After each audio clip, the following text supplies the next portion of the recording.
Hey there everybody, this is Cholera, and welcome to a dual commentary with Classart on a game that has been recommended so many times to us, even though it is only 1 day old. This is Flash versus FirebatHero, played on June 30th, 2009, and since we are doing this dual commentary, this rare dual commentary, and we are in different time zones, we're not doing the entire series together. We are doing just the ace match, so it is a bit of a spoiler, but this is the 5th set of the series, and this is supposed to be a epic clash of these two amusing and often quite famed players in the StarCraft world. Flash, of course, statistically, overall, still the best Terran out there, perhaps not necessarily unrivaled recently, of course, by because he has been facing stiff competition from players like Lita and Fantasy, and then FirebatHero, who's actually very well known for his TBT. It's his best matchup, and previously we thought he was in a bit of a slump, but recently he's actually been playing quite well. So I'm expecting great things from this game. What do you think, Klazart? Yeah, whatever Firebat Hero is involved, there's sure to be fireworks. That's a given. And Flash, he's a true prodigy. He's a prodigy in the line of someone like Kurt Cobain. He's a genius, but he screws up so often it's not even funny. He hurts himself more than he hurts himself. Flash hurts himself. Okay, he's probably not a drug addict, but he hurts himself more than most players. More than most players I know. I think Flash beats himself more often than other players beat him. Other players do beat him. I don't want to take away anything from the players that have beaten Flash in the past and recently. They've been great victories, some huge upsets. But Flash, to me, if he plays to his potential, he is one of a kind, really, in as far as Terran players go. I mean, so many players get talked about being the next Bonjour or being the next big thing. To me, Flash has the talent and the ability to be it, and unfortunately, with that sort of genius comes, other flaws. It's like a role-playing character. When you build a role-playing character, you cannot, max it out in every particular stat. You can give it a lot of strength and a lot of agility, but then its magic will suck and its casting will suck.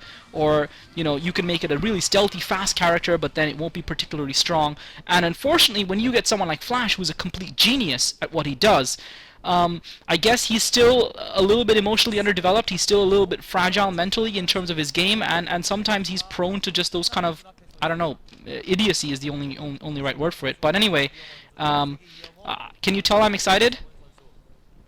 Not really, actually. It's a little bit late, I guess, for you. Or, I don't know. I think you are pretty excited, though, right? I'm hugely excited. All right. Well, this is Medusa here, Neo Medusa, and we have FirebatHero here on the 6 o'clock, and we have Flash at the upper right, 3 o'clock position. By the way, one of the things that Flash needs to do, perhaps for his emotional development, as you're saying, and I'm only saying this because there was a recent interview translated from Korean radio, is to kiss a girl. That is right.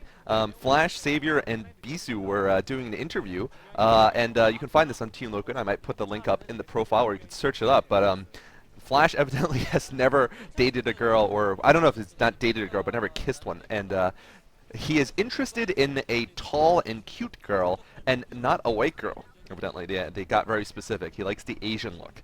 So for all of you Asian, Korean well, I guess there's plenty of Flash fans out there who, probably female fans who are like 13 and stuff. But, if you're watching this video, know that KTF Flash, possibly the best Terran out there, 16 years old, probably underage for some of the older fans, but is available. Anyway, let's go on to the game now. Flash, he certainly is not going to start off with any kind of 14 command center silliness, which of course Klazar and I are very happy to see.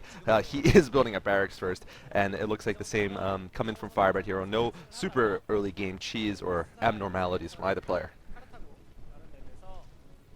Yeah, I mean, I don't know what it is with Flash and those 14 CCs. I mean, sometimes it just happens, your brain just gets locked in a mode, and that's it, you think this is what I gotta do, and you just keep doing it, and it doesn't work, and you don't think it's not working because it's crap, you think it's not working because you haven't done it properly, and you just have to keep doing it, and it almost becomes an ego thing. Like, you have to prove to yourself that you can do it and be successful at it, and I don't know if it's a touch of youthful arrogance on Flash's part, if it's just the delirium of the brave. I don't know what it is, but hopefully I'm glad to see he's not doing that this time. I'm glad to see he's not doing that this time around. FirebatHero now sending his scout out, and it looks like he's gonna and be scouting in a counterclockwise pattern. So he should find Flash relatively sooner than Flash will find him, obviously, because Flash hasn't even begun scouting yet. Flash, meanwhile, taking his supply depot in the Expo just up behind his main. Yeah, I'm interested to see these two guys because they've got an impressive record. Flash, I think, has gone undefeated in the last 9 Terran versus Terrans he's played. And FirebatHero has gone undefeated in the last 7 Terran versus Terrans that he's played. And I think, Cholera, you were telling me before we started about the record between these two guys, which is interesting, I think, for the fans to hear. And yeah, I mean, these two guys haven't exactly got a rivalry, but I think both of these guys are going to be really keen to win this matchup. Apart from the fact that it's an ace matchup, I think on a personal level they're both. And Flash is now putting his Expo down. Yeah, I mean, FirebatHero and Flash have played 4 times, and FirebatHero actually has won 3 of the games. Although the last time they played in the Lost Saga MSL, FirebatHero lost to Flash. But of course, both players are well known for their TVT. FirebatHero, perhaps more of a specialist, used to be more of a specialist in TVT, 63%. And by the way, I was mistaken last time when I said Lita had the best TVT record. Flash actually slightly inches over him. Without considering the results of the game, Flash about 69.5 to 70%. Not sure which it is. About 70% right now. I'm not sure if it includes that game or not. And Lita, 69%. So Flash right now, technically the best TVT player out there, and certainly that is indisputable. One of the best is certainly indisputable. Anyway, I'm glad to see these two players are in these two positions. I think this is quite balanced, unlike if one was at the 6 and one was at the 9 o'clock, where I think there would be some imbalances because of where dropships can go easily. But both players are starting off with mirror builds here. They're both going 1 fact into command center into two factories here early on, and we're going to see a bit of a vulture battle here. Here comes FirebatHero coming with 2 vultures, and Flash right now only has 1.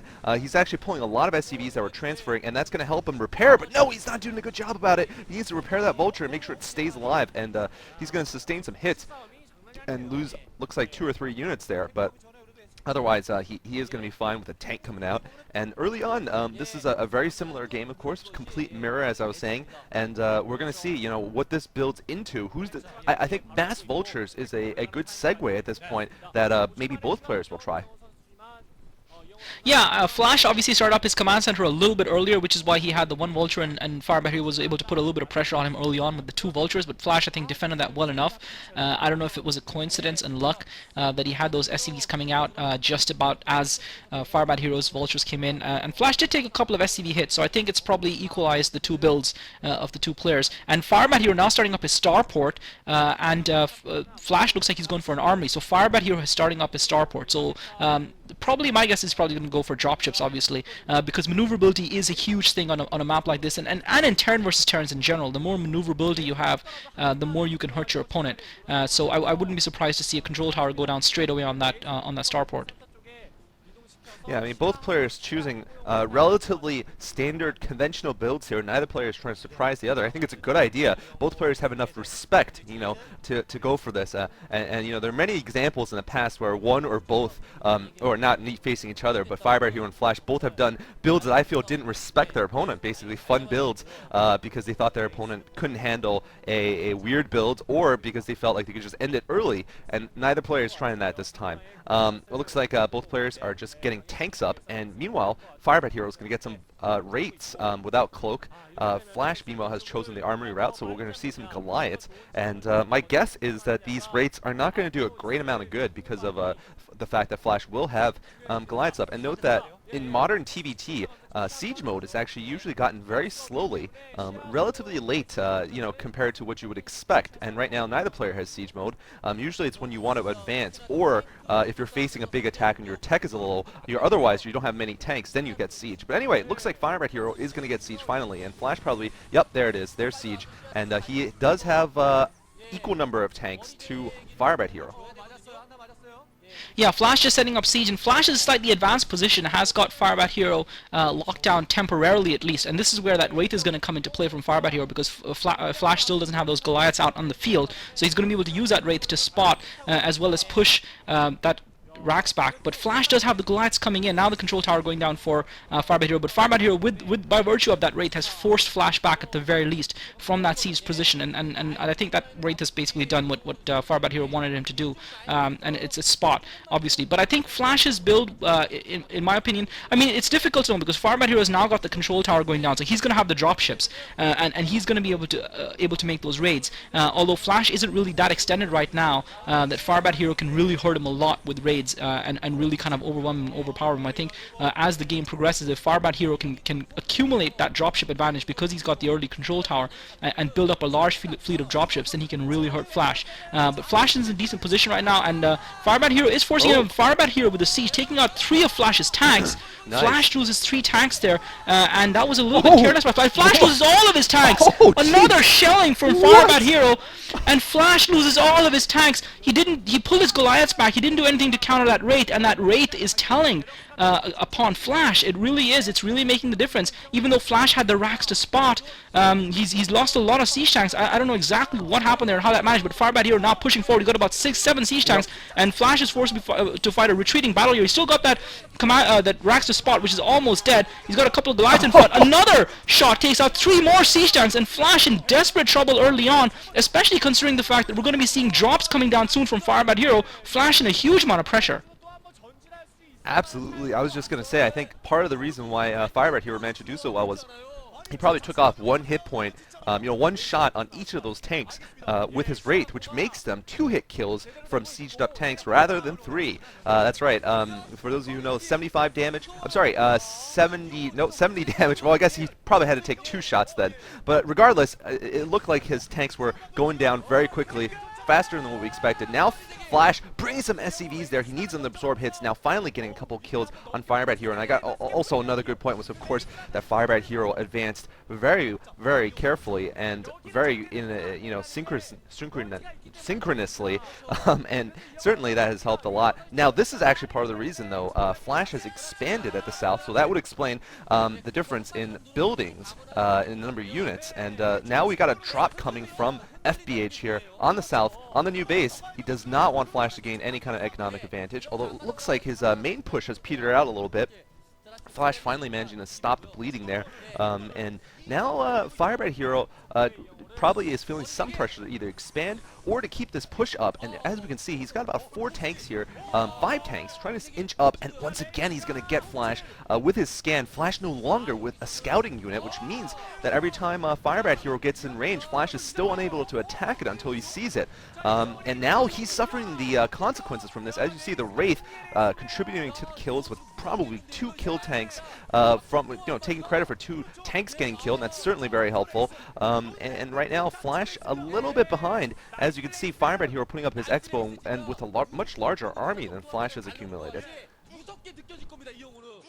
Yeah, Flash did that Hexball up earlier. He did defend it successfully, but FirebatHero has just got so many units on the ground. However, turn versus turn, I guess, isn't necessarily always about the number of units you have in play. It's more about the positions you hold, and FirebatHero just starting to extend his position around Flash's, but I feel FirebatHero is being a little bit too tentative right now. I guess he's overestimating Flash's strength. Flash doesn't have a lot really to defend it. FirebatHero going for a drop. One of the dropships getting intercepted. One of the dropships gets taken down. Second dropship takes a lot of damage as well. He's going to take the turrets down, but he's lost a dropship in the process, and now Flash has got a dropship out. So both players with 1 dropship right now. FirebatHero now dropping next to Flash's supply depots. Ooh. He's managed to get a siege tank and Goliath in there. Flash bringing a siege tank out with his dropship to drop, and it's gonna be close here. Flash has the SCV advantage to repair, and Flash saves that siege tank with the repair. That made the difference. And somehow Flash snipes another dropship with the turret. Yeah. I don't know how FirebatHero let that turret survive on the cliff, but he managed to lose that other dropship as well, and that might prove absolutely critical in allowing Flash to defend against it. And I think FirebatHero is being a little bit too cautious here. Flash only had the 3 siege tanks in the middle. FirebatHero had such a large weight of numbers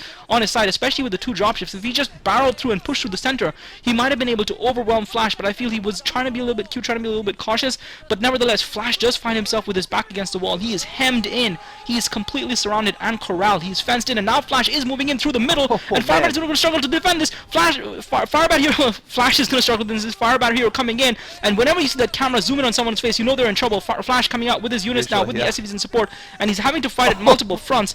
Siege tanks now once again going into mode for FirebatHero, going into siege mode. Flash managed to get a couple of decent shells off, takes off some of the siege tanks. The SCVs come into play. He's got Goliaths in play. He's going to be able to defend it successfully, I feel. He's brought the dropship out as well. Drops on top. FirebatHero focuses the dropship down. The dropship goes down. FirebatHero going to pull his Goliaths back and save his dropship in the process. But Flash successfully defends that attack. Dropship almost gets killed as well. But intense battle. FirebatHero still holds that ramp above Flash's base and is now heading for that expo just above Flash, just behind Flash's main.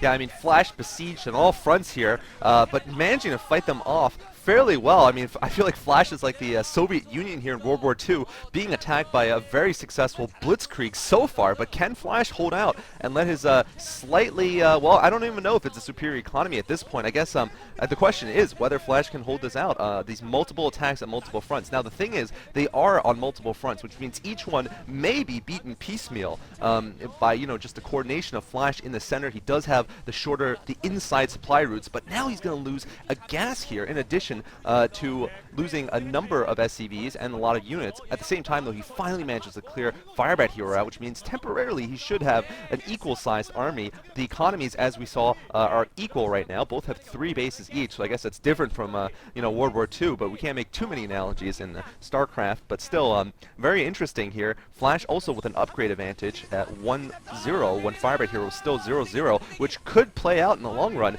as something very important. Now Flash on the counterattack with some drops of his own. I mean, this is really combined arms warfare here. We're seeing, you know, air power, we're seeing paratroopers, we're seeing mobility, we're seeing siege tanks, of course, and you know, certainly it is very, very indicative of the high level of skill from these players that they can do they can control all these units and still produce things and still expand and, you know, still scout and do all those things. So certainly, obviously, these players are among the best in the world, and we're going to see who comes out ahead in this game. Flash right now looks like he's managed to hold his perimeter, and you know, I was actually very surprised that FirebatHero didn't finish the game off right then. I think FirebatHero had a close to closing opportunity, a chance to almost finish the game. Now both players are putting up turret walls to prevent drops. But did you think, Clanzert, that FirebatHero could have taken more of an advantage there with that cliff position?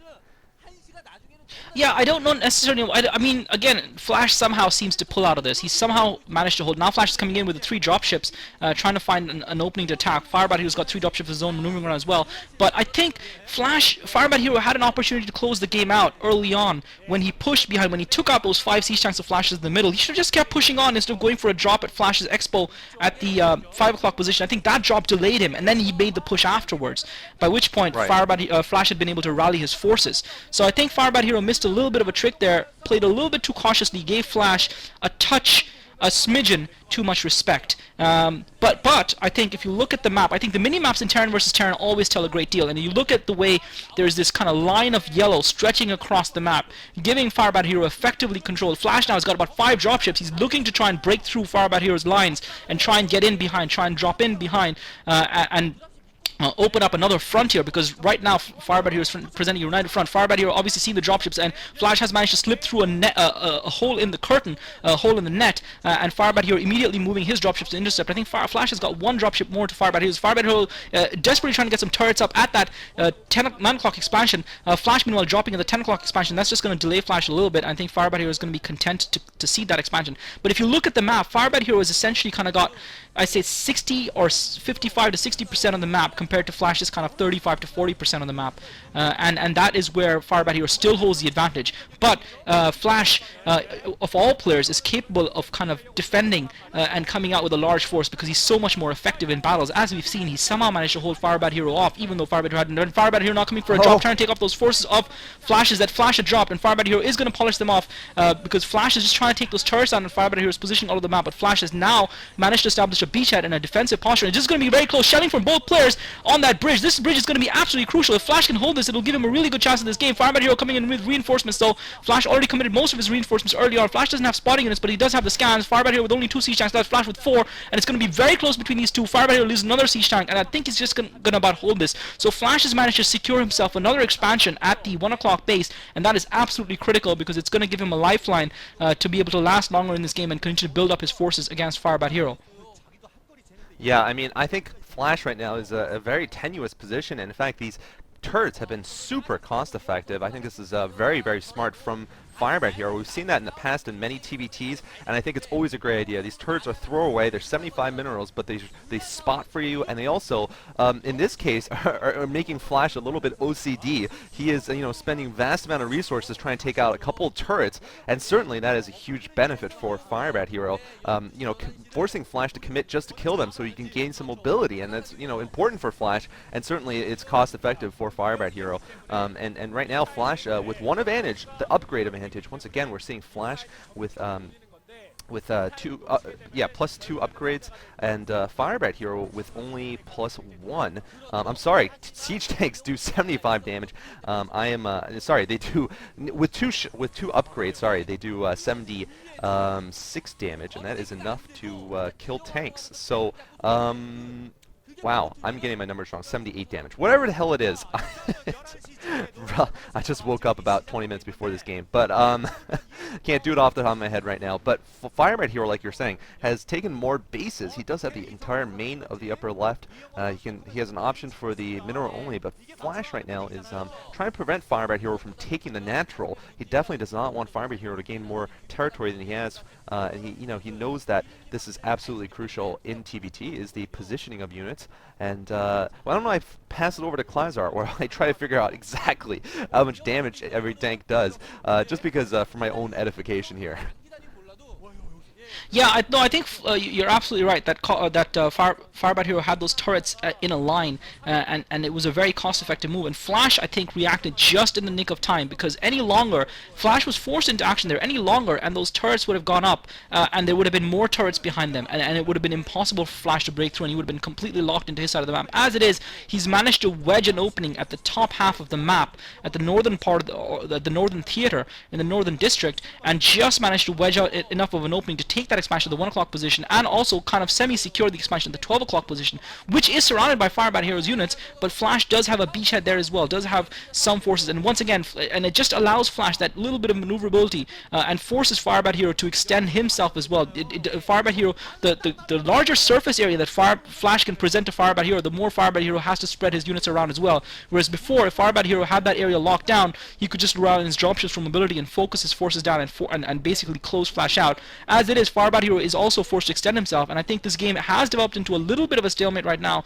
although you would probably have to, in theory, you would probably want to give the advantage to FirebatHero simply because he has got that line over a little bit over the halfway stage, but Flash, in the number of expansions that he secured, he has got an economy equivalent to that of FirebatHero's, and I think he's got as strong a dropship fleet, if not a slightly bigger one. Flash now moving out, trying to take that, fully secure the expansion to the 12 o'clock position, and it looks like he is going to be able to do so. He's got enough forces built up, and FirebatHero, Flash seems to have more dropships than FirebatHero. FirebatHero comes in with a drop of his own, massive drop of his own, but Flash has been able to secure that expo, and he's managed to push back the ring of units that FirebatHero, and Flash with just a massive number of tanks in there, in that expansion, the 12 o'clock expansion. There's no room for command centers there's so many tanks, but he has now fully secured that expansion, and you can actually see Flash's crescent semicircle green now slowly growing. You can see the fangs enveloping FirebatHero's yellow from the side, and he is fighting back in this game quite well. Absolutely, and both players now at the +2 upgrades. I'm sorry for the slight confusion.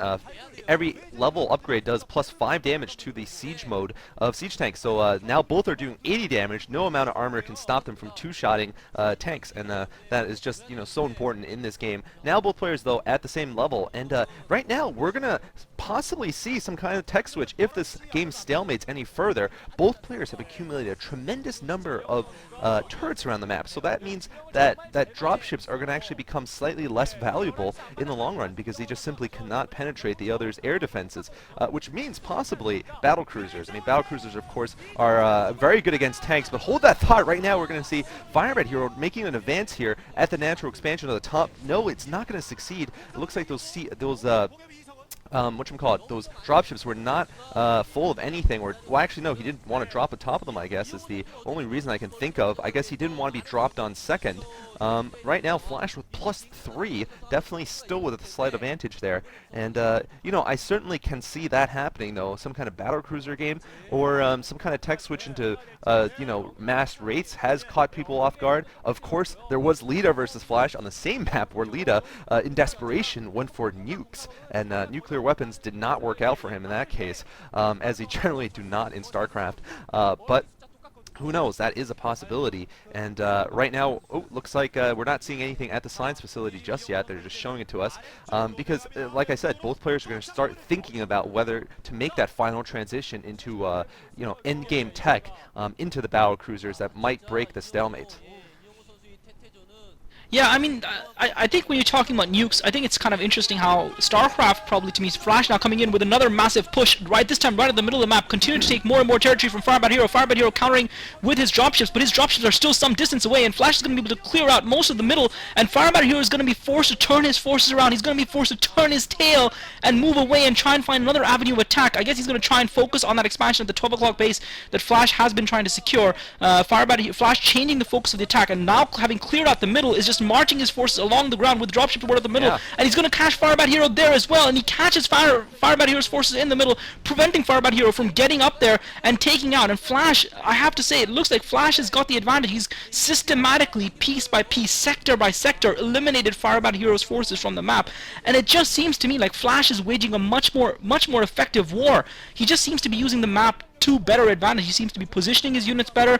He seems to be winning every single battle thus far that has taken place between these two since the early game, where FirebatHero won a couple of battles. Flash just seems to be dropping right, and he just seems to be the right combination of tactics. He seems to have the right amount of units in the right place at the time when he needs them to, and FirebatHero always seems to be arriving a couple of seconds late. Now, having cleared out the middle, Flash is going back to resecure that 12 o'clock expansion. I don't think he's going to be able to do that, so he has been forced to sacrifice and cede that 12 o'clock expansion in order to be able to clear out most of the middle of the map. But I think that's probably an exchange he will take, although I'm sure he feels that he should be able to mine it, because that expansion is the difference right now between the two players. FirebatHero could have a slightly superior economy based on until Flash can secure that one expansion.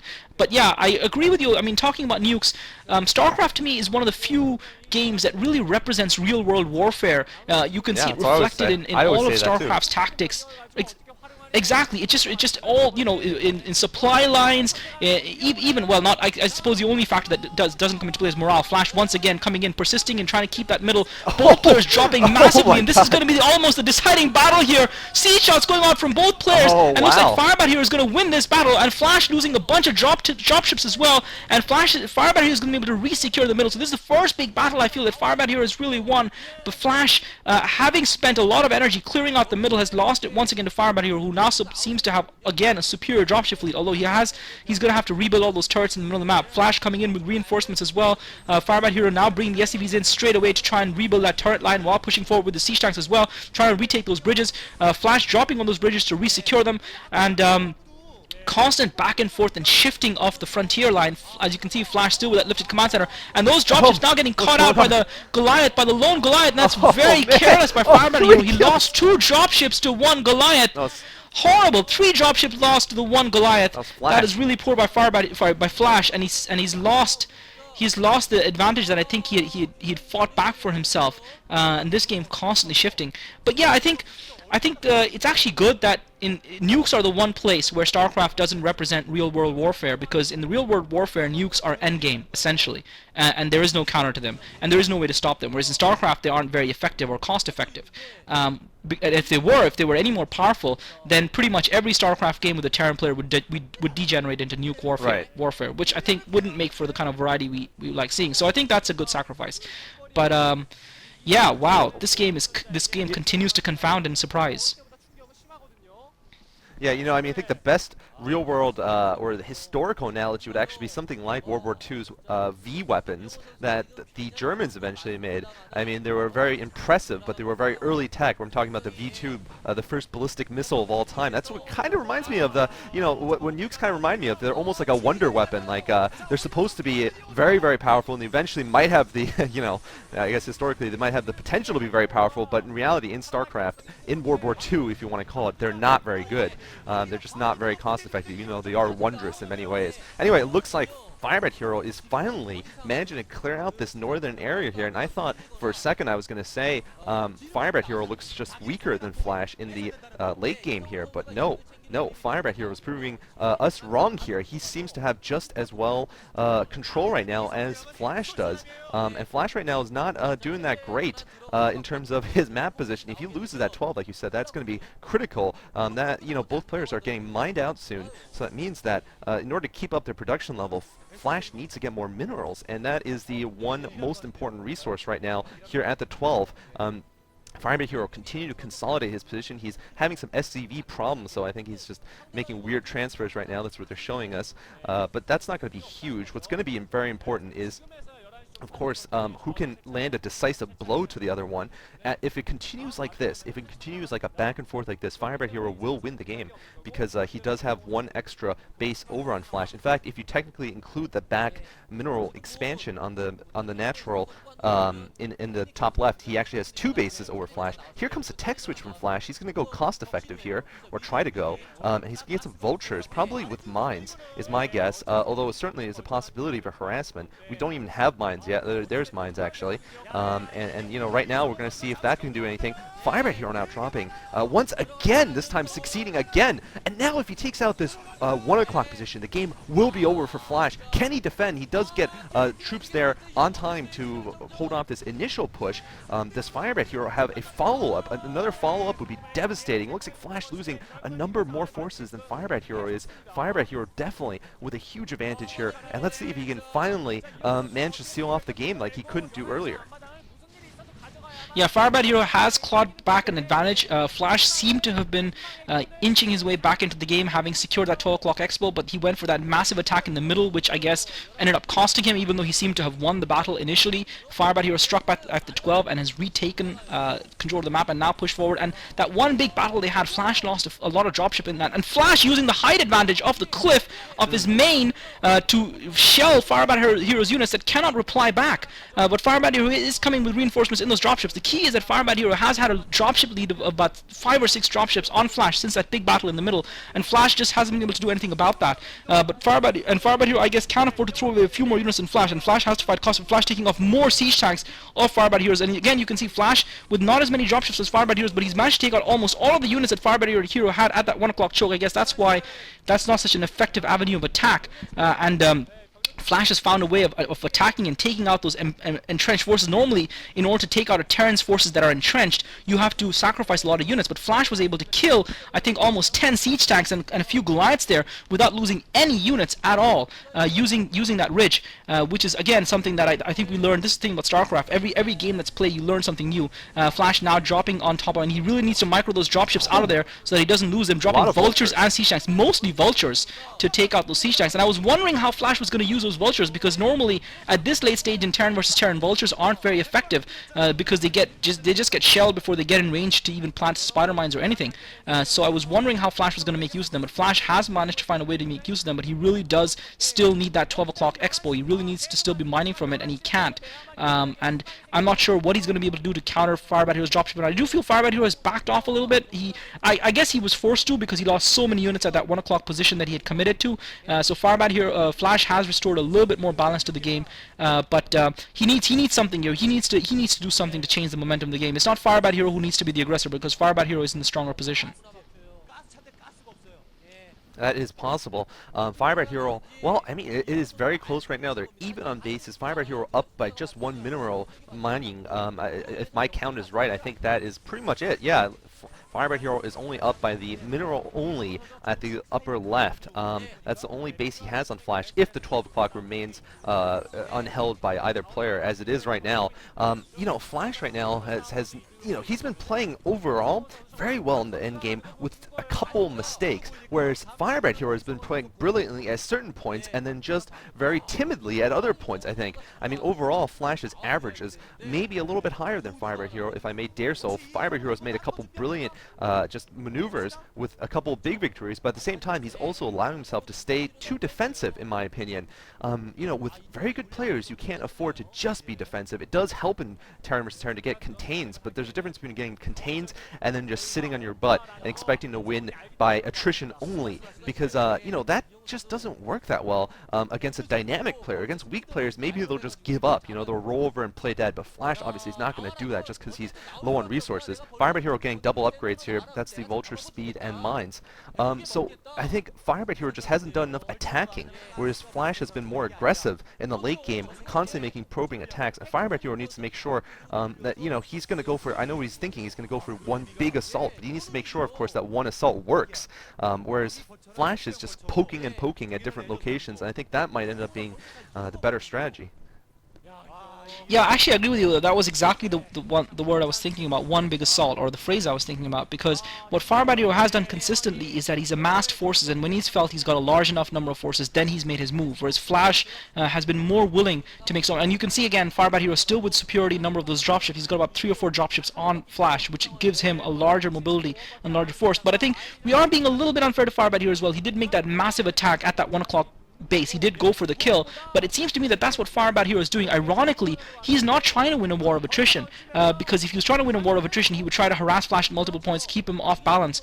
But I guess he doesn't have the kind of level of technical skill to be able to pull off that sort of gameplay to that level, and Flash does have that, and that's the difference, I guess, between the two players, in my opinion.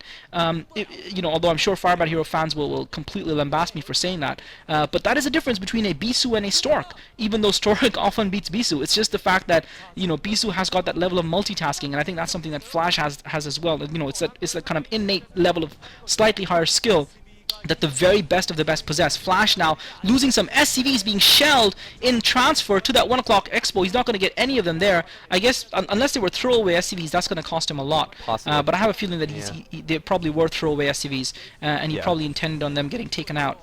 But yeah, as I was saying, FirebatHero is trying to make the one big killer attack. And try and finish Flash off in one massive maneuver, and he's tried that 2 or 3 times and failed every time. Flash has been able to just about hold him off and defend and take out those forces, and inevitably FirebatHero has lost those forces, and that's ended up restoring the balance of the game. Once again, his superior economy has now allowed him to build up a larger amount of forces than Flash's, as you can see, and he seems to be again in a better position. It's just a question of being able to close it down and kill Flash off, and he's just not able to deliver that final knockout punch, and that's what he's been trying to do. Yeah, Flash right now trying to consolidate his position there on the ramp again. FirebatHero once again going for this location. Flash, though, ready with a greeting of a lot of tanks in his main base, which are going to make that a no-man's zone. That high ground is going to be untakeable by either player, I think.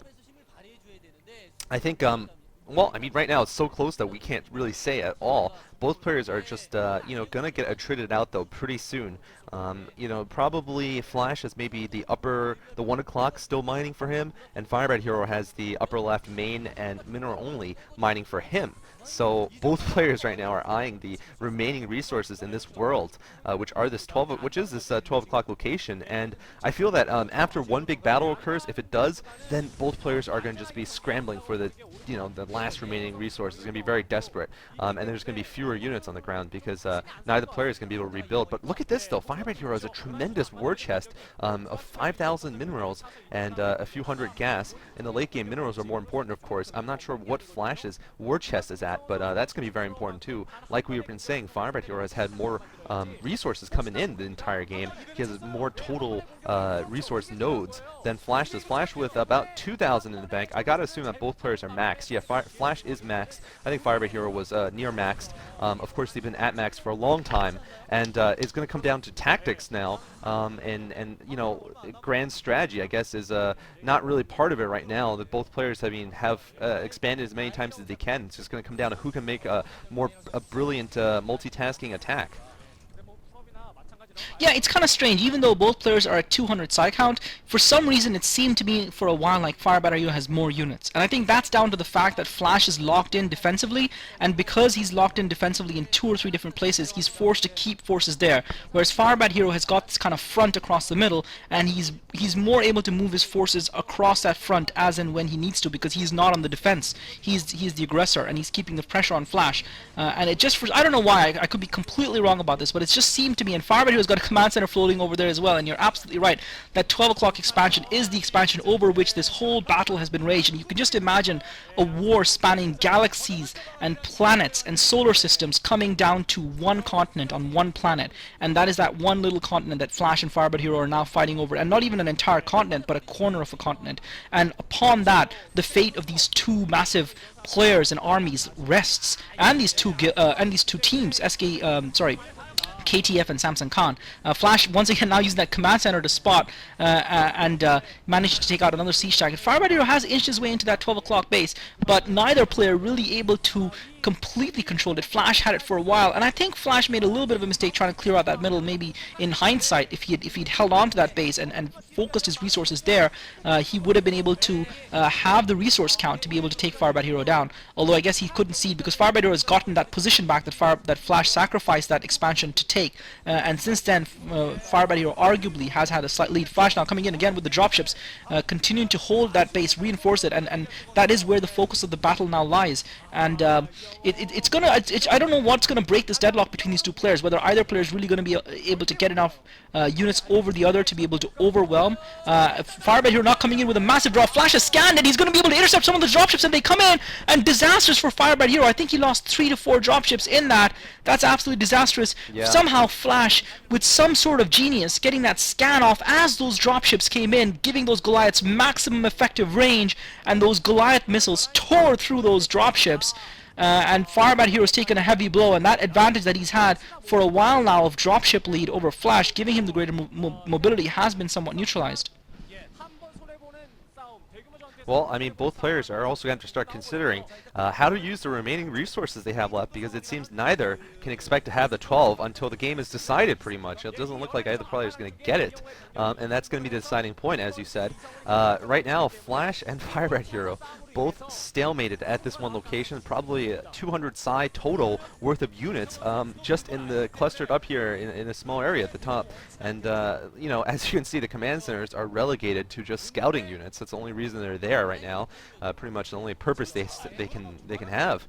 FirebatHero has a slightly better position. I mean, I would think it is. It's enveloping Flash's one clump of green in that expansion. As you can see, Flash just holding it tenaciously, and also stamina is going to come into this game. As you can see, Flash, the CPU Terran, the Terminator Terran, overheating a little bit here. FirebatHero staying cool though. You know, he's got ice water in his veins perhaps, and you know, he seems to be the person who at least physically looks more cool, though certainly that doesn't reflect necessarily what's going on inside their heads. Right now, FirebatHero trying to advance once again, trying to use the inch forward method. Flash getting a scan off though, and you know, looks like FirebatHero is going to lose, or actually Flash is going to lose a couple of tanks there. Flash right now in a very clumped up position that could also hurt him if it does come to a big battle, because he's going to suffer more splash damage than FirebatHero will. And basically, who's going to go for another avenue of attack, I think, is going to be important, because I don't think either player can take that right now. There's so much concentrated there. So maybe one of the two will think about attacking somewhere else and trying to, you know, change things up. Oh, it looks like FirebatHero, though, switching over to something else. It could be battle cruisers. It will be. Physics Lab going down, and this is the late game tech. I think this is a late transition, though. I'm surprised by how that he's deciding to do this, because he must feel confident he has enough to build a sufficient number of battle cruisers to make any kind of difference. And this might make a difference, though, because that 12 o'clock location is held very tenuously by Flash, and a couple BCs could change everything there. Yeah, I mean, it's a little bit of a risk by FirebatHero. I guess what he's counting on is that Flash won't be the aggressor and won't push forward and spend all... If Flash spends all his remaining resources on ground units and manages to take that 12 o'clock expo before FirebatHero can really bring those battle cruisers into play, that might give Flash the win. Whereas what FirebatHero is hoping for is that he can keep Flash in this kind of... and Flash now coming in for another job, and he's going to be able to clear out those units just south of that 12 o'clock position, and he does clear them out, and Flash is not far away from clearing that expansion out and securing it entirely, and that is the danger that FirebatHero took when he made that switch to battle cruisers. He's waiting. Now it looks like he's producing raids, actually, because those starports without control towers seem to be producing units, and I think he's realized that he doesn't have the time he thought he did. He thought he could keep Flash in this kind of stalemate while he built up battle cruisers, but Flash was wise to that, and Flash has somehow sniffed out this opportunity, and that's his game sense telling. FirebatHero, again, still with the superior number of dropships coming back, he knows that he's in a desperate position. He needs to hold this. Okay, control tower is now going up on those starports, so we will be be seeing battlecruisers, and it's going to come very close whether or not FirebatHero, Flash might take this expansion and still lose the game, but if Flash can take that expansion, he will have the resources to chart out the Goliaths as well. But Flash definitely hasn't seen it. We haven't seen starports being built for Flash, so he's not FirebatHero coming once again with those massive dropship fleet, dropping a huge bunch of units, resecuring that territory just to the south of that 12 o'clock base. So he resecures it, but I feel that's the last of FirebatHero's ground reinforcements. Flash has got more reinforcements coming in. He's gonna make another attack here, and I just feel that Flash senses that FirebatHero is up to something, which is why he's making his move now, whereas he was content to play defensively for a while. But I guess he saw that FirebatHero wasn't making any more aggressive posture, wasn't adopting an aggressive posture, was pulling back a little bit, and that's what gave Flash the clue that perhaps FirebatHero was up to something different. But FirebatHero seems to be holding Flash off for now, and it's just a question of those battlecruisers coming into play and FirebatHero building them up to sufficient numbers, and whether or not Flash will be able to counter them in time. Yeah, I mean, battlecruisers are so useful for sniping tanks, of course. That's their primary goal. They're not meant to be used by themselves, of course.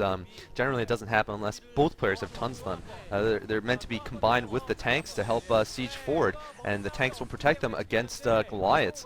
Now, the question is, does Flash have enough in the bank to counter this? And also, I don't think it's necessarily a guarantee that Flash knows is there, because those starports and the physics lab are both at the upper left main base, not necessarily where Flash would want to scan for scouting.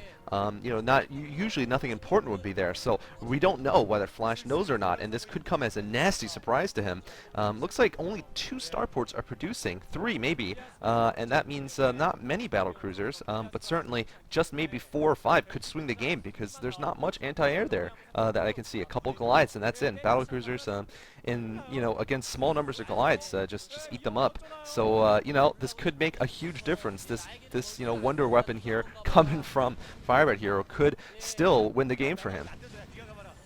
Yeah, a couple of Yamato shots would be enough to do the trick, really. And Flash still focusing on trying to take that 12 o'clock expo down. And I just wonder what's going through Flash's head. I would pay a lot of money right now. I would pay $100 to know. And Flash now coming in with a critical drop to resecure, and he's got oh my god, massive armies of Flash moving through. FirebatHero bringing the SCVs in to absorb damage from the tanks while he drops behind that line of turrets that he has. Most of the turrets are being eliminated by Flash. FirebatHero drops his entire army, but Flash has managed to secure it. The turrets almost go down. A couple of turrets still hold. Flash pushes forward with the dropships to get some spotting, but I think Flash has secured that expo now. I think Flash has now secured that 12 o'clock expo. He doesn't have the difference is that having secured that ground, he can now build turrets there. Before it was kind of a kill zone. FirebatHero with his first couple of battlecruisers popping out, but he might be forced to reveal them earlier than he wanted, because he cannot allow Flash to mine from this expo. He really just cannot allow Flash to have that expo. Flash has secured it, and now that he's got that, it's no longer a kill zone. He will be able to build turrets in there as well. Flash with the scan has seen the physics lab. He's seen the battlecruisers. Flash has seen the battlecruisers. He knows they're coming, and I think he might have seen them in time. I think Flash might have seen them in time, because only the first couple of battlecruisers have popped out for FirebatHero, and FirebatHero is going to need to put some more pressure on Flash right now, because if he allows Flash to hold this uncontested, Flash is going to be in a really strong position. FirebatHero now pushing forward once again using the inch forward tactic, as you described it so eloquently, shelling Flash's units, shelling Flash's lines, and this is coming right down to the wire. It is impossible to predict. Those battlecruisers are the X factor. They are the wild card, but Flash, the difference is Flash knows that FirebatHero's got a Joker in the pack, and it's just a question of whether Flash can find something to kill that Joker. Well, as we saw, Flash definitely returned to his factories right after seeing it, which leads me to suspect he didn't know about it before, and he was just busy clicking G on every factory. And that's enough Goliaths right there, even just to take out the battlecruisers. There's only a paltry 2 that I've seen, and that might not be enough for FirebatHero to be able to take back that base. And if that doesn't happen, then of course Flash has the game. FirebatHero right now, desperate to try to find a second front somewhere. I think it's very important for him to do something other than just rely on these couple of battlecruisers, which are not going to be enough. After Flash knows they're there, I mean, he can counter them fairly easily just by bringing enough Goliaths.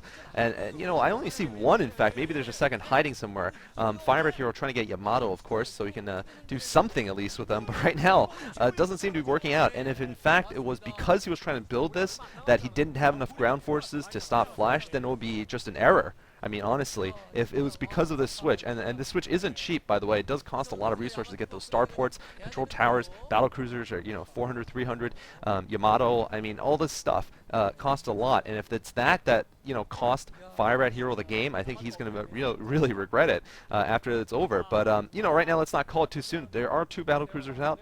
Another issue is that they're not upgraded, of course, which means they're going to do much less damage and also take much more damage from the Goliaths, which are fully upgraded. So 32 damage per shot is huge. There's a Yamato coming out, just one though. It's going to snipe off 1 tank, and FirebatHero trying to use his combined arms once again to inch forward and do something here to stop Flash, who's just mining like crazy now at the 12.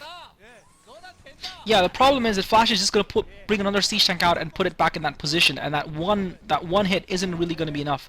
Now Flash is building a physics lab. Flash now building a physics lab. I don't think he needs to, but I guess he doesn't want FirebatHero to accumulate too many battle cruisers and then take him out with them. But I'm not sure if Flash. I mean, I think when you make this sort of switch, it should only be when you've got an overwhelming amount of resources and when you can straight away put down 6 or 7 starports. I don't see the point of building 2 starports because you're just not going to be able to. I mean, you really need to have that sort of critical mass of battle cruisers for them to be maximally effective. You need something like 6 to 8 battle cruisers, in my opinion, even in a combined arms at the least, to be able to really push forward with them. 2 or 3 or even 4, in my opinion, are not nearly enough, and they just don't deal enough damage quickly enough for them to really make a telling difference in a battle. And FirebatHero, after having made that switch, if you think about it, FirebatHero has produced no ground units literally for like the last, I don't know, 10-15 minutes, and now Flash is actually going to be able to wander down the middle of the map with the vultures and take a couple of M-plane siege tanks down with spider mines, forcing FirebatHero to use his meager ground forces to come and defend them. And FirebatHero still has the one real advantage that I feel FirebatHero has is the dropships. He still has managed to retain, I think he's got almost double at rough class the number of dropships that Flash has, and that's the one little advantage that he still retains. Flash with the scan just eyeing that eyeing up FirebatHero's forces. FirebatHero just positioning those battle cruisers up, 3 battle cruisers for Yamatos. He's got his dropships in play as well, and really that's his only hope is to just somehow keep those battle cruisers alive and just use them to pick off Flash's siege tanks without losing forces on his own, and therefore use that to kind of waste Flash's extra resources that Flash is getting from that expansion. Flash with the scan sees the siege tanks inching forward. He's got his Goliaths behind his tanks, and Flash is still holding the defense, although Flash is a little bit more clumped up. FirebatHero does have the kind of wider surround on him, which is advantageous when you're trying to shell. Yeah, I think FirebatHero could still pull out a victory here, but as I was saying, 10-15 minutes, he's produced very few ground units, and all that time, Flash has been building up, and for all of that time that he's lost, he's only got 3 battle cruisers out, and I'm not sure if that's really worth the exchange. I mean, I'm sure he's produced more ground units, but not as many as Flash has been producing, and he's lost the 12 o'clock expansion into the bargain. Yeah, I mean, FirebatHero has pulled off some interesting things with battle cruisers in the past, but actually the most impressive victories he's had were against Zerg. So I don't know what that says. I mean, against Savior, of course, against Jaedong, he's used battle cruisers effectively, but right now it doesn't look like they're being used that well. They're just used as kind of sniper rifles here, once in a while getting 1 tank or 2 tanks, but Flash has a whole base up, and in a world where there's no other minerals, no one's mining anything else. That is huge. That is the game-determining aspect. Looks like Flash is not bothering to build any that we see yet, any battle cruisers, because I think he feels like he has the position right now he needs. There comes some Yamatos. They are impressive. They are kind of like wonder weapons once again, but they're not enough. They're just not enough right now. Flash, though, trying to go for a push here on the center of the map. It looks like the center might be completely broken here for FirebatHero. Flash right now pushing down the gullet here, right down the middle. These are, the tanks across Europe here. Does FirebatHero have enough? I don't think so. I mean, it's just like carriers versus Goliaths here. You need a lot of carriers to fight this, and he only has 4 battle cruisers. They're the equivalent of carriers here, and they're not enough. I think FirebatHero's going to end up losing his the entire center of the map, and then all of his bases will each one crumble under the larger army of Flashes. And I don't think it's going to be enough here. He's going to maybe just ignore the rest of the map, perhaps, and just, it looks like he's not even bothering defending. Flash just marauding in there with Goliaths. He might just try to push this 12 and then, just make one big attack, and that'll be it. Otherwise, he's going to lose everything because he's losing his main right now. Yeah, he's lost his main, and he's basically what he's relying on is that if he hopes that Flash loses some more units and Flash is just tied up in this, he's gonna come in now with the dropship. Oh, and he pulls back again, and he's gonna have, I guess he's gonna have one opportunity. He's just trying to get as many battle cruisers out as he can from his 2 starports and just amass units while he kind of delays Flash in the bottom of the map and hopes he can kill that 12 o'clock expansion, secure that 12 o'clock expansion, and then win by way of battle cruisers. I think that seems to be FirebatHero's plan right now because he feels he cannot go up toe to toe against Flash anymore. He has done some good damage with those Yamato's 2 Flash's tanks. He's continued to whittle down that force at that 12 o'clock expansion, but Flash is nearly mined out from there. Flash now coming in, and Flash is being very clever as well. Flash is taking out the SCV's mining gas, although those Vespine geezers I'm sure have been depleted for a long time, but I still think you can get kind of remnants of gas from them, even if they are depleted, which is why players continue to mine them, obviously. But Flash is focusing those SCVs down just to make sure that he limits as much as possible FirebatHero's gas supply, because obviously it is hugely costly to build those battle cruisers, and you cannot really produce a lot of battle cruisers on like 1 or 2 bases. FirebatHero has built up a decent sized fleet of battle cruisers, but now he's losing all of his supply depots as well. But I guess that's not going to be a huge problem for him since he doesn't really have a massive army to speak of. Well, I mean, it's still very, very supply heavy, and obviously FirebatHero cannot afford to rebuild anything at this point. He can't, spend any money in buildings. I think he's waited too long at this point. That's actually. Just like the entire story of the game. Well, there comes the exodus here, the exodus of factories from the main base. I mean, this reminds me. He has pulled this off before against Savior, and you cast that game. In fact, I back then wasn't even a commentator about 2 years ago. Of course, on Python, where he managed to run away from Savior and then win with battlecruisers. Very depressing game for Klazar, I know, but still. Okay, it looks like he's sacrificing some dropships there. That's just because he's lacking in supply. I don't know what's going on here. It looks like Flash is actually just wants those 3 mineral patches. He's going to build another command center at FirebatHero's natural expansion. I don't know if you saw that. That's kind of interesting. But Flash right now tightening the noose here and, going up the ramp around. I think this is maybe too late. FirebatHero has to just go for it. And if he doesn't, well, the game's over either way, it almost seems. He needs to do something. Yeah, I think FirebatHero is just hoping he'll just get enough battlecruisers. Now he's finally bringing his battlecruisers into play. He's going to obviously try and focus those Goliaths down and then go for the siege tanks because he realizes that the Goliaths are the game changer. But Flash has the resources to build more Goliaths, and FirebatHero has to realize that. And Flash obviously has to try and conserve his Goliaths. And I guess FirebatHero waited till Flash's Goliaths were spread out as possible. He's going to pick those Goliaths off with the battlecruisers, and he's amassed a decent size of 8 to 10 battlecruisers. And what he's hoping for is that he'll just be able to kill Flash's units and not lose too many of his battlecruisers in the process, and will somehow take the game doing that. Now dropping a couple Goliaths of his own to just clean up for those 2 Goliaths of Flash's. Flash, indeed, you are right, trying to take that Westbeam geezer, a depleted geezer, I think, at the Natural Expo of FirebatHeroes. But Flash still holding on to that 12 o'clock Expo, crucially, with his main force. And he has got a lot of units down there, and I'm sure Flash is able to produce more Goliaths. And I know FirebatHero pulled a miracle off against Savior, but it's going to have to be a miracle again against Flash somehow if he's going to take this game back. Now he's pushing forward with the battlecruisers. He really needs to retake that expo, but the problem is he's got no buildings left. He's got no factories left, so he's not going to be able to build any units. All he's got left are the starports. He's now being forced to rebuild his tech buildings. He's building a racks. He's still got those starports with control towers, but he can't build any factories. But he's got a decent number of Goliaths out as well, so he's got a decent sized force balled up there at that 1 o'clock position, even though Flash has taken control over most of the map.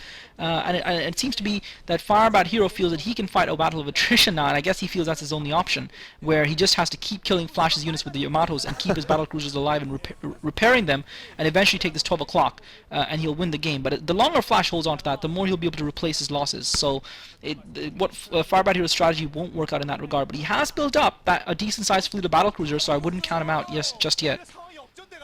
Yeah, not entirely out at all, I guess. Looks like you're right. There's Flash mining gas. Flash right now, though, I mean, he literally has FirebatHero completely contained in one corner. FirebatHero with those rechargeable, regenerating units there, that is going to be a big difference. But Flash can counter it using one of many ways. I mean, Terran are provided with ways to counter. Battle cruisers of their own. Even cloak rates is a possibility, although no, with that many anti-air, not rates, but certainly lockdown is a possibility. And EMP would certainly stop the the Yamatos and make them pretty much useless. So they'll just be sitting ducks there, in terms of how much they can actually move. And now Flash trying to tighten the noose from behind. This is exactly what you do to kill the turtling Terran. You just surround him, and that's going to be it. I mean, right now FirebatHero, he feels like he might have enough time, but of course Savior versus FirebatHero was different because it was two different races, and also it was different because FirebatHero had a mining base, and in fact what cost Savior the game was that he had no mining. Here it's the other way around. Flash is the one with mining, and now he's found the back door here. This back door is not protected within siege range, which means that Flash is going to pretty much have impunity here. FirebatHero is going to have to charge directly at it with his battlecruisers, and I fear that would be the end for him. Yeah, the problem for FirebatHero is that this is not Python. Python, there was no way for Savior to get in there and inflict damage even when Savior had the majority of forces, whereas Flash can just waltz around the ramp and Medusa. Any other map, this strategy might have worked out a little bit better for FirebatHero. And the other problem for FirebatHero is once Flash has got those units in position, he's killing off all of FirebatHero's buildings. FirebatHero was trying to rebuild some sort of a base with factories so that he could produce a few more Goliaths and supply depots so he could continue massing battlecruisers, but now he's realized that he will not be able to, so he's now finally he's not really pushing forward. He's just doing a couple of Yamatos, but he isn't committing himself to an attack. Before he knows it, Flash is going to be able to bring in Goliaths from both directions. Yeah, he is, but before he knows it, Flash is going to be able to come in from both directions with Goliaths and take him down, and take those battlecruisers down. Those battlecruisers, if they end up in a kill zone surrounded by Goliaths on both sides, they're going to be hopelessly outmatched. And Flash is actually buildings left. Yeah, this might be ironic. FirebatHero might actually have no buildings left. This might be elimination. Yeah, he might get eliminated without any buildings, but he's still got that one starport. Yeah, he's got a couple of buildings underneath those battlecruisers. And Flash, I think, is Flash mined out at the 12 o'clock, or is he still mining? That's the key here. He's got that one starport that's floating, and Flash might actually be mined.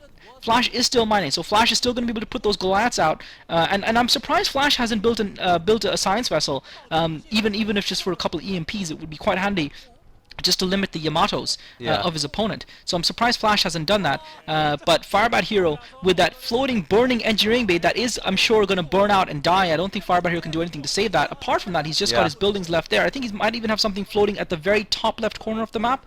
I see a little yellow blob on the mini-map, but I'm not sure if there's anything there now. Yeah, he's got something floating there as well. So, yeah, I mean, you really feel that FirebatHero shouldn't win this now. You really feel that. But he's just so insane that you never know. You never know. Flash now is going to come in. He's going to come in for the kill. FirebatHero has got units in place. He's got siege tanks. He's got Goliaths to defend as well. And Flash has got the surround on him. Flash has got the Goliaths in play now. It's just a question of whether or not those Goliaths can take the battlecruisers down. They should take it down. Flash just take it down. FirebatHero GG's. Flash, the victor, in an epic battle. And I guess in the end, that was always going to be the case once Flash was mining and FirebatHero wasn't. But those battlecruisers were always the X factor. But in the end, those battlecruisers didn't really do anything apart from Yamatoing, I think, a total of 10 tanks. So, but what an absolute classic game of StarCraft. Fantastic stuff. Yeah, certainly. Fun game here. Of course, the battlecruisers help make anything epic. If you want to make something epic, just put battlecruisers in. It's the only thing that you need. And what can you say? I mean, this was very fun to watch. Flash, of course, winning. I think we expected that result maybe 5 to 10 minutes before the end, when FirebatHero just couldn't move out and Flash was mining for all that time. But certainly the mid-game was very, very tense. It was very close. I think, FirebatHero's play wasn't necessarily, the tech switch itself wasn't necessarily a mistake. It could have worked out either way. I think Flash scanning it and preparing for it just in time was critical also. I mean, FirebatHero was allowed to build a couple more that could have changed everything at that 12 o'clock location. But, in the end, to the victor goes history, and the history will remember that Flash won a decisive game here, a long 1-hour game, as we see here. Flash very, very happy. This is going to give him a big boost to his self-esteem. And certainly for him that's important too, because you know how much Flash plays. He has to play so much, and he has to suffer plenty of losses. I can't say this is bad for FirebatHero either.